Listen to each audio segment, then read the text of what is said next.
the Wyoming Cowboys. Y'all know I love Craig Bowl.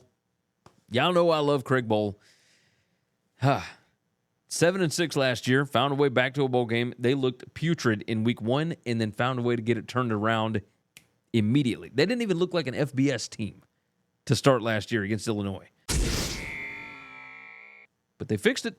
They got it fixed. Let's look at the numbers. 5.43 and 6.57 was the post-game win expectancy last year, and yet they went 7-5 in the regular season.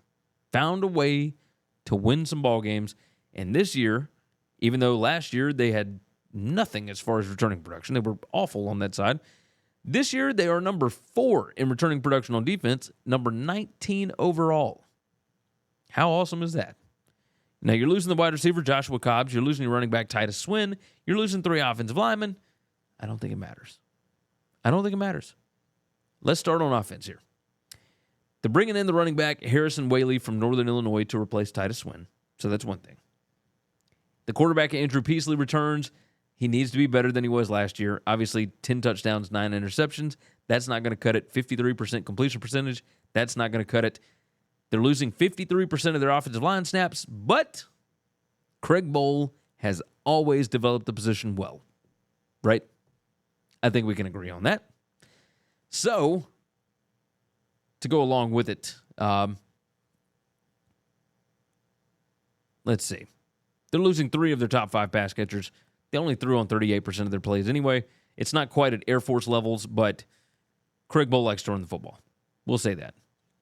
The defense, we'll move over to that. They were number 66 PPA per drive, but number 54 in success rate allowed. They were only number 120 in takeaways per game, so they could stand to be a little bit more aggressive. They needed to get stops. They weren't great at that. Number 78 in points per scoring opportunity, number 83 in defensive red zone conversion percentage. They're returning 13 of their top 16 tacklers.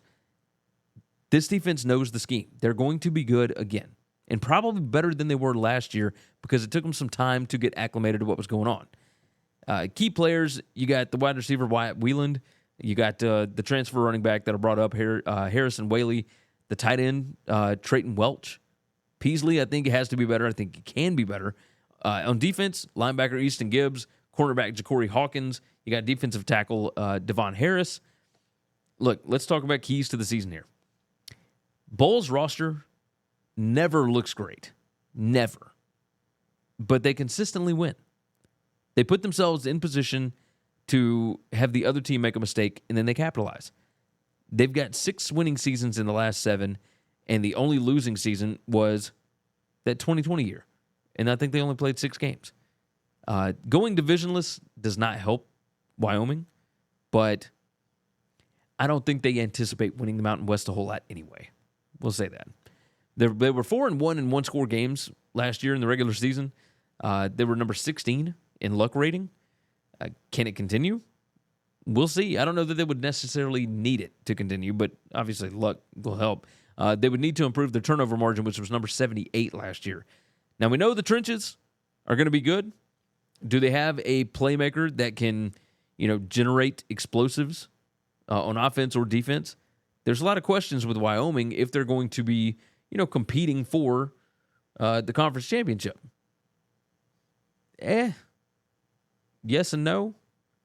Like, I believe in Wyoming quite a bit, but not enough to see them, win a conference title. I do have them going over the 6.5 here. 6.5 win total over at BetUS. To go over is plus 110. To go under is minus 120. I've got them at 7-5, but the ceiling here is 9-3. The floor is 4-8. I like Wyoming. You guys know I like Craig Bowl. You guys know that I love that guy and his old man football stuff. So it is what it is. Thanks for listening to Winning Cures Everything. Make sure and follow me on Twitter at GaryWCE. If you want to toss in a question, you can email me, Gary@winningcureseverything.com. Make sure and hit that subscribe button, and we'll see you next time.